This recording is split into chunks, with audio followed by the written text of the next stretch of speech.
আসসালামু আলাইকুম। আজকে আমি তৈরি করব চিকেন দিয়ে একটা নাস্তার আইটেম। এটা মূলত আমি তৈরি করব আমার বাচ্চাদের স্কুলের টিফিনের জন্য। কারণ টিফিনে অনেক ভারী কিছু দেওয়া যায় না, আবার একদম হালকা কিছুও দেওয়া যায় না। বাচ্চাদের ক্ষুধা পেয়ে যায় স্কুল থেকে ফিরতে ফিরতে। তো এখানে আমি নিয়েছি মুরগির বুকের অংশগুলা নিয়ে সুন্দর মতো কেটে ধুয়ে নিয়েছি এবং এগুলো আমি ব্লেন্ডার করব প্রয়োজন অনুযায়ী।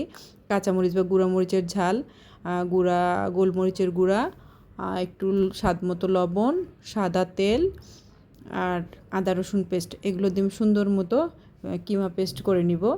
তারপরে নেক্সটে আমি এটার সাথে একটু আজকে ভিন্নতা দেওয়ার জন্য একটু চিজও ইউজ করব। এখানে আমি গ্রেটেড চিজ নিয়েছি, এখানে আমি নিয়েছি ব্রেড ক্রাম। তো আপনারা এখানে চিকেন চিজ বলতে পারেন, কাকলেটও বলতে পারেন। তা আমি এখানে কাকলেটের শেপটা দিয়ে নিচ্ছি, ইচ্ছা মতো শেপ দিতে পারবেন।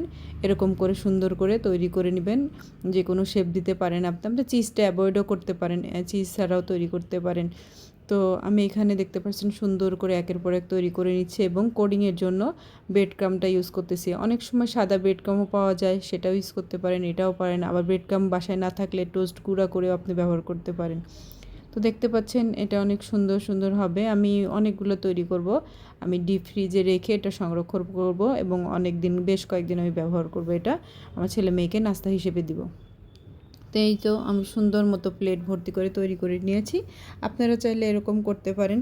আমি যেহেতু সপ্তাহের অন্য অন্য দিন ব্যস্ত থাকি, শুক্র শনিবার একটু ফ্রি থাকি, সে সময়টা আমি একটু বেশি করেই তৈরি করে রাখি।